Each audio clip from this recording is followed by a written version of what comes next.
G14-11-2024 KLDF all board guessing. All board 1 மணிக்கு 3 மணிக்கு 6 மணிக்கு 8 மணிக்கு எல்லா ஷோவுக்கும் 4 ஷோவுக்கும் ஆல் போர்டு 4-2. ஓகேவா, 4-2 தான் ஆல் போர்டு 4 ஷோவுக்கும்.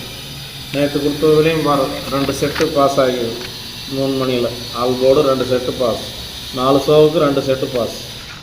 அது டெய்லியுமே நம்மளது ஆல் போர்டு கன்ஃபார்மாக பாஸ் ஆகிடுது. ஆல் போர்டு 4 ஷோவில் 2 செட்டு 3 செட்டுனாச்சு வந்துடுது கேரண்டாக. ஒரே நாள் கூட மிஸ் ஆகலை. ஆல் போர்டு பொறுத்த வரைக்கும் கரெக்டாக வந்துங்குது. ஓகேவா, மற்றபடிக்கு இந்த வீடியோவுக்கு ஒரு லைக் பண்ணுங்கள், ஷேர் பண்ணுங்கள். வீடியோ வந்ததும் ஒரு லைக் பண்ணுங்கள். உங்கள்கிட்ட வேறு எதுவும் கேட்கல. அதேமாரி 2 டிஜிட்டல் நம்பரு 3 டிஜிட்டல் நம்பர் வீடியோவும் இருக்கும், அதையும் போய் பார்த்துக்குங்க. ஓகேவா, மற்றபடிக்கு மிஷின் நம்பர் வரக்குள்ள